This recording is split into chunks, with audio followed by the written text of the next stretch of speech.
Agora eu queria pedir para que você abrisse sua Bíblia na carta aos Hebreus, capítulo 10. Eu quero ler a partir do verso de número 19, Hebreus 10, a partir do versículo de número 19, vou ler até o verso de número 25. Algumas orientações do escritor da carta aos Hebreus. Nesses versos, ele orienta os seus leitores a buscar uma vida de oração, a serem firmes na fé, a manterem a comunhão uns com os outros. E eu gostaria de ler esses versículos para que nós pudéssemos refletir e meditar neles aqui nessa noite, pensando sempre na nossa vida de comunhão com Deus, na nossa espiritualidade. Como cuidamos, como nutrimos a nossa vida espiritual. Eu sempre pontuo a respeito da espiritualidade para que nós não caiamos no equívoco de ter a nossa vida cristã tão somente ligada à religiosidade.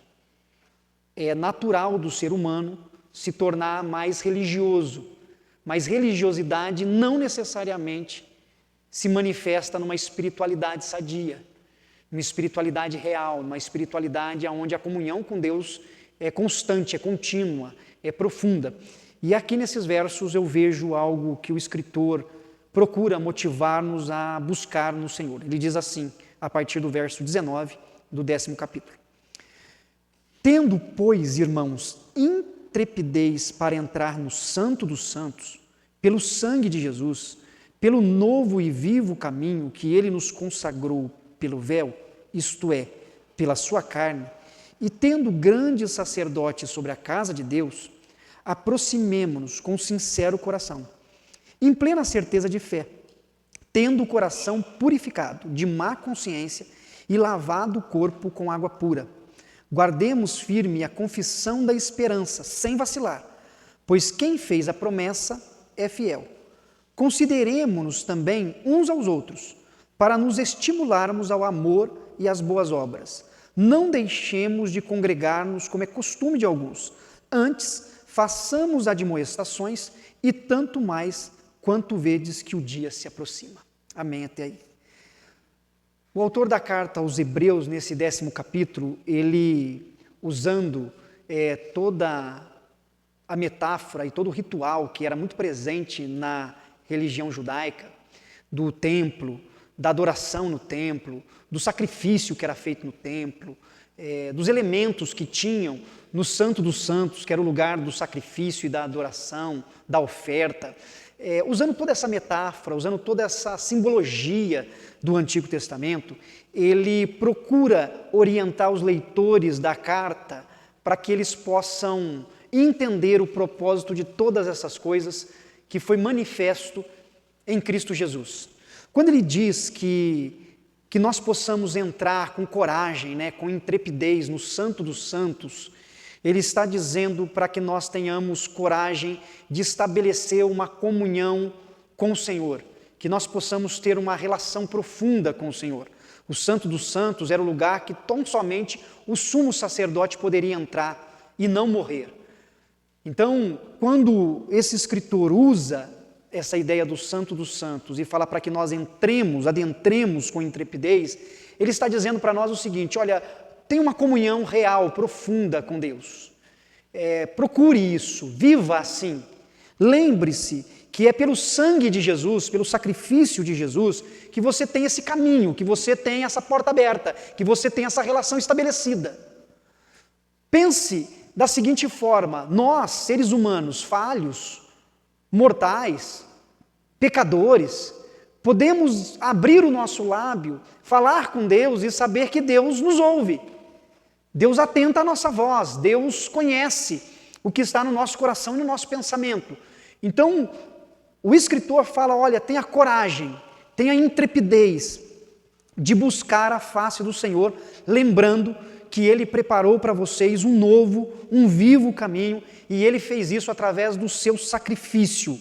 Ou seja, assim como havia o véu que separava o Santo dos Santos do Santo Lugar, ele foi rasgado, assim como o véu simbolicamente foi rasgado na morte de Jesus, de maneira sobrenatural, através do sacrifício de Jesus, você tem acesso a esse lugar que é a comunhão com Deus. Não é um lugar ritualístico, não é um lugar físico, não é um lugar palpável, mas é essa comunhão que sabemos que podemos estabelecer com Deus em todo tempo, em todo lugar e a qualquer instante.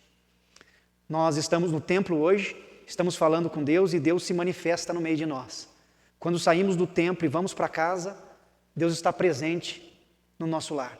Quando levantamos pela manhã, vamos para o ambiente de trabalho, Deus se faz presente no nosso ambiente profissional.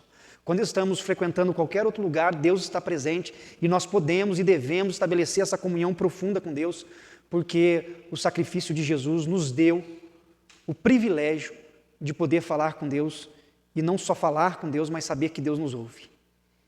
Deus escuta a nossa oração. Isso é espiritualidade. Isso vai além do rito. Isso vai além do que é simbólico. Isso vai além da nossa presença exclusivamente numa instituição religiosa. É a espiritualidade a qual Deus nos convidou para desfrutarmos. Por isso eu queria que você, nessa noite, pensasse de maneira profunda sobre a sua comunhão com Deus e buscasse de fato a Deus. Orasse ao Senhor, estabelecesse uma vida de oração. Domingo passado nós falamos sobre oração, mas hoje eu não quero ficar só nesse verso que fala sobre essa intrepidez, essa coragem em buscar a face de Deus, mas eu queria novamente reforçar esse ponto. Busque ao Senhor. O Senhor diz, buscar-me-eis e me achareis quando me buscardes de todo o vosso coração. A nossa vida faz sentido em Deus.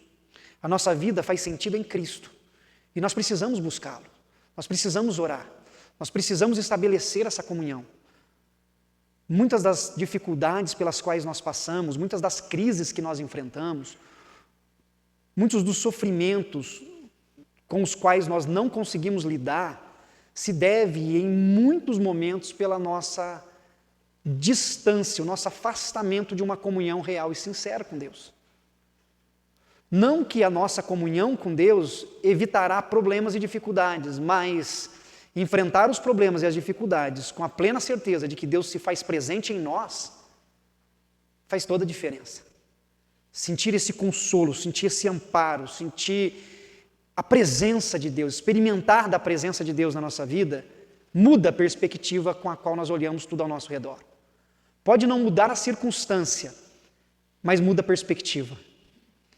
Talvez não mudará o problema em si, mas vai moldar a maneira como nós enfrentamos o problema no qual estamos submetidos. A nossa comunhão com Deus, a nossa relação com Deus, faz com que nos sintamos confiantes, não confiantes em nós mesmos, não confiantes na nossa capacidade, mas confiantes no fato de que Deus cuida de nós em todo o tempo.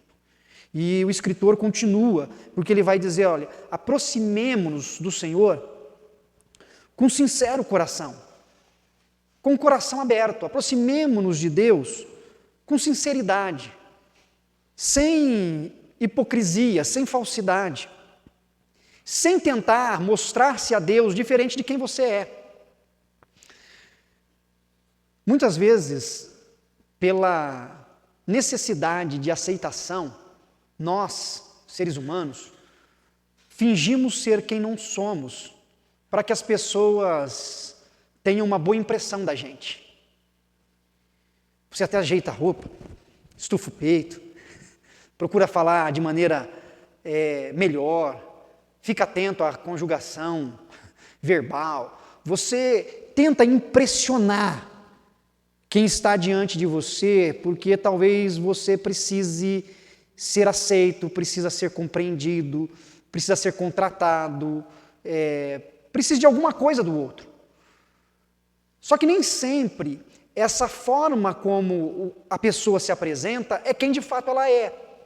E aí, com o passar do tempo, com a convivência, vai se percebendo que aquela primeira impressão não é de fato a exatidão de quem ele ou ela é. Isto, o autor da carta aos Hebreus neste verso está dizendo para nós, olha, diante de Deus não há cerimônias. Diante de Deus você não precisa de maneira alguma ser quem você não é. Saiba que mesmo com os seus erros, suas falhas, seus limites, Deus já te recebeu. Deus já te aceitou. Deus não te recebeu pela impressão que você lhe dá, mas pelo amor sacrificial de Jesus na cruz. Até porque nós sabemos da nossa natureza pecaminosa e das nossas falhas. Jamais poderíamos nós oferecer o que quer que seja a Deus que Deus não tenha. Portanto, Deus revela o seu amor para conosco e nos convida para essa relação. E o autor da carta aos Hebreus diz assim, olha, vá até o Senhor, aproxime-se de Deus, estabeleça essa relação, mas faça isso com um sincero coração, com o coração aberto, com tudo que você é, de maneira transparente diante de Deus, tendo plena certeza da sua fé, tendo certeza da convicção em Cristo, tendo o seu coração purificado, ou seja, o seu coração trabalhado, transformado, de má consciência, e lavado o corpo com água pura. Essa expressão, lavado o corpo com água pura, ele usa de maneira simbólica, porque havia o ritual de purificação no Antigo Testamento. Para que a pessoa pudesse adorar a Deus, havia lugares, pias, bacias que eram usadas para se purificar, para se limpar de toda sujeira. Só assim poderia se adorar a Deus, porque era necessário um ritual de purificação. Quando ele usa essa expressão, ele está falando de uma vida purificada, de uma vida transformada. Uma vida purificada, uma vida transformada, não é uma vida perfeita, porque o coração do ser humano continua sendo um coração pecador. Mas é uma consciência, uma vida trabalhada por Deus, aonde sabemos quem somos, mas também temos plena consciência de quem Deus está nos transformando, em quem Deus está nos transformando. Sabemos quem somos, mas sabemos também em quem Deus está nos transformando. Sabemos que Deus está moldando a gente, está trabalhando conosco. Por isso ele diz, olha, aproxime-se com sinceridade. E eu tenho para mim que não existe maturidade espiritual, não existe crescimento espiritual para nós, se nós não tivermos a coragem de sermos sinceros diante de Deus na nossa vida com Ele. Não tem como nós crescermos se nós não nos aproximarmos de Deus e deixar que Deus saiba, através da nossa própria fala, o que está no nosso coração. Não é porque Deus não saiba, certo? Deus sabe tudo. Deus não tem como a gente enganar. Não dá para dizer para Deus assim, Deus, eu estou bem, e a gente está mal. Não dá para dizer para Deus, Deus, eu perdoei, quando na verdade a gente não perdoou. Você pode chegar para alguém, você pode chegar para mim e falar, Alex, eu tive um problema com um membro da minha família, me magoou muito, me ofendeu, mas, eu esqueci tudo, eu perdoei. E eu posso acreditar que você perdoou, você falou que você perdoou, eu falo, não, legal, que Deus abençoe, é difícil mesmo, né? Mas lá no fundo, você pode não ter perdoado, mas você quis dizer que você perdoou, certo? Isso pode acontecer. Porque às vezes a gente quer tanto perdoar, que a gente fala que perdoou, mas lá no fundo, a gente ainda está com a mágoa guardada. Você pode fazer isso comigo e eu vou acreditar em você e eu não conheço o teu coração. Mas com Deus, não. Se você disser a Deus, Deus, olha, um membro da minha família me ofendeu, mas aqui nesse momento eu quero dizer que agora eu esqueci, eu perdoei. Deus sabe se você de fato perdoou ou não, entendeu? Ele sabe. Por isso a sua sinceridade não vai mudar o que Deus sabe. Mas quando você verbaliza diante de Deus com sinceridade o que está no seu coração, você se abre para que o Senhor trate das feridas da sua alma. Quando você diz de coração aberto, Deus, está doendo, está difícil, a mágoa continua aqui, por mais que eu queira perdoar, é difícil para mim, porque a ferida ainda sangra, a ferida ainda dói, a ferida está aberta. Eu não consegui ainda, eu quero, mas não consigo. Quando você verbaliza isso para Deus em oração, você está sendo sincero na sua relação e até mesmo na sua fala, há uma abertura do seu coração para ser tratado, moldado pelo Senhor. Por isso o agir de Deus vai nos purificando na comunhão com Ele, quando somos sinceros. Mas quando queremos esconder, nós não escondemos de Deus, nós escondemos de nós mesmos. Nós não enganamos a Deus, nós enganamos a nós mesmos.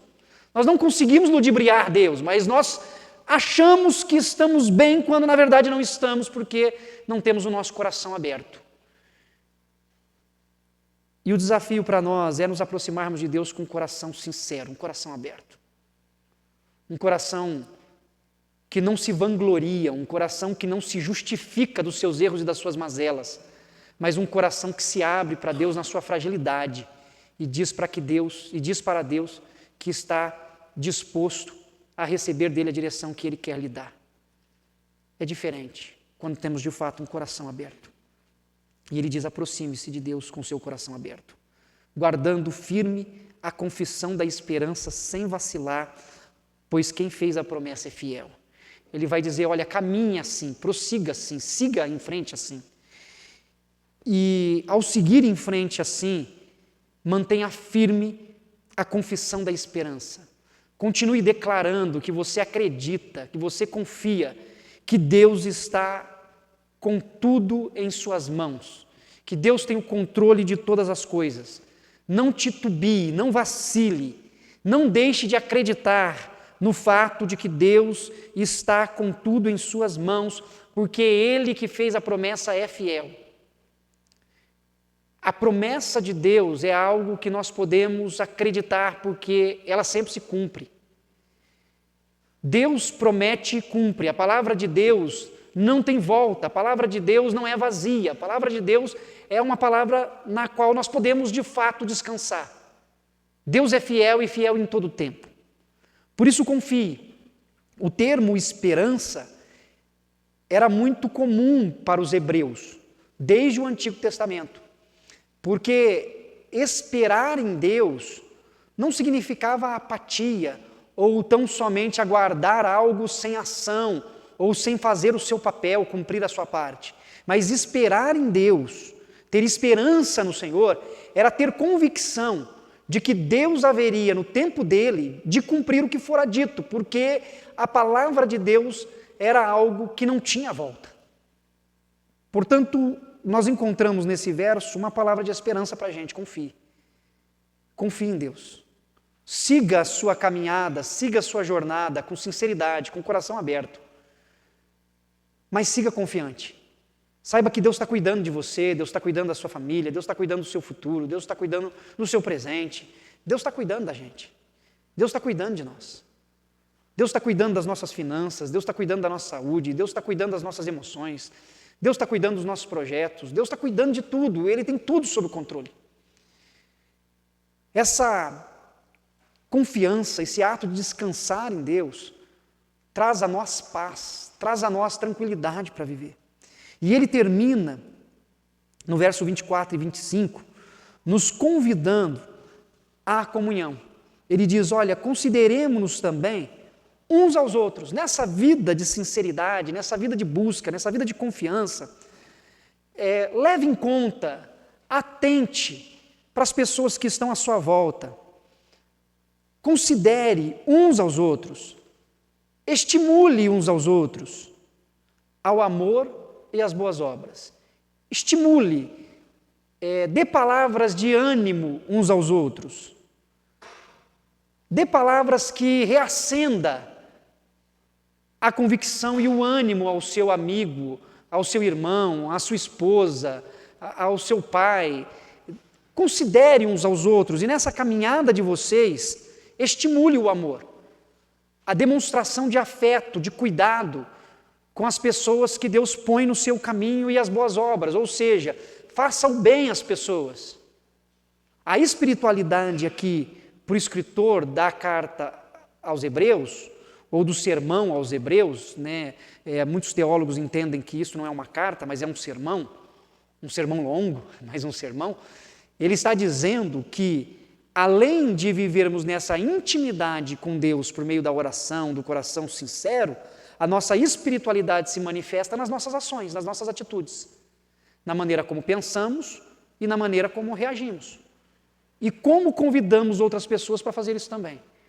Ame o seu próximo, faça o bem, realize boas obras, cuide das pessoas, ajude quem está em necessidade, ajude quem está doente, ajude quem está com conflitos pessoais, ajude quem está com as suas emoções abaladas, ajude as boas obras, as nossas ações, porque a espiritualidade não pode ser desassociada das nossas práticas do cotidiano. Não dá para dizer que temos uma espiritualidade sadia e a nossa ação no cotidiano não revelar, não manifestar o que cremos. Não é sadio isso.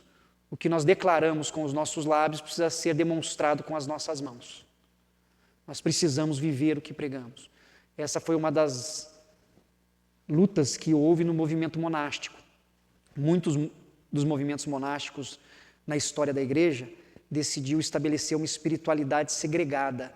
Construíram seus mosteiros, saíram do meio do povo e foram viver a sua espiritualidade, ler a Bíblia, estudar, orar e orar. Isso é bom, mas não é o todo, não é o suficiente, não dá para viver isolado. Deus não nos chamou para que nós vivêssemos dentro de um quarto, trancados, em oração o dia inteiro. Deus nos chamou para que nós levantássemos do quarto, depois do nosso tempo de oração, e saíssemos para glorificar o nome dEle, ajudando as pessoas que estão passando por dificuldades. Isso é espiritualidade como um todo. Espiritualidade se manifesta com os joelhos no chão, mas se manifesta também com a mão que se estende para o socorro. Isso é espiritualidade. A espiritualidade faz parte do todo, a espiritualidade é a nossa vida. E o autor do sermão aos Hebreus fala sobre isso. Olha, façam as boas obras. E à medida que vocês forem indo, não deixe de congregar, como é costume de alguns. Não deixe de estarem juntos, não deixem de colaborar e contribuir uns com os outros. Antes, façamos admoestações, façamos exortações, que venhamos dar palavras de incentivo, de motivação, uns aos outros, tanto mais quanto vedes que o dia se aproxima. Quanto mais somos levados a uma percepção de que os dias se abreviam, mais ainda devemos incentivar uns aos outros a estarem juntos na busca do Senhor, na comunhão com Deus, para que possamos ajudar uns aos outros e crescermos uns com os outros. Até porque na comunidade de fé, nós cremos que Deus usa cada um de nós com dons espirituais. E cada um de nós temos dons diferentes. E todos esses dons são importantes e necessários para a vida em comunidade.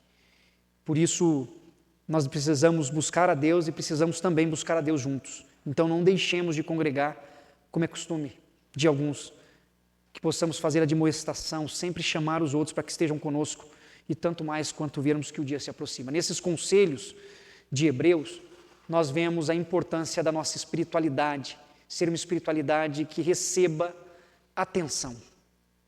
E eu queria que você pudesse pedir para que o Espírito de Deus, que sonda os nossos corações, avalie e apresente a você um diagnóstico de como está o seu cuidado com a sua espiritualidade. Como você tem vivido a sua vida de comunhão com Deus e com a comunidade? Você tem orado? Você tem buscado ao Senhor com coragem, com intrepidez? Você tem sido sincero, tem tido um coração aberto? A sua esperança está viva, a sua esperança está renovada? Você tem considerado as pessoas à sua volta e tem estimulado ao amor e às boas obras?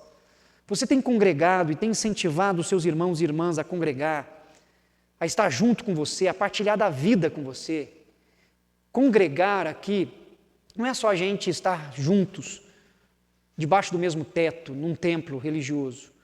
Mas congregar, estar junto, se refere a essa comunhão genuína que nós temos, aonde a vida é partilhada uns com os outros, aonde a vida é posta diante do outro para que nós possamos mutuamente ajudarmos aqueles que precisam e sermos ajudados também no que precisamos. Essa é a comunhão.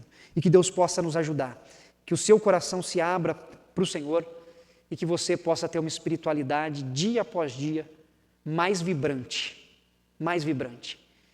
Que a sua oração seja uma oração fervorosa, que a sua sinceridade seja uma sinceridade profunda, que a demonstração do seu amor seja um amor incondicional, que a realização das boas obras seja algo independente de qualquer coisa que você possa esperar em troca, e que a sua convivência com os seus irmãos e as suas irmãs seja uma convivência de troca mútua, aonde um abençoe o outro, e que assim possamos crescer como comunidade, como igreja, que glorifique e exalta o nome do Senhor. Amém?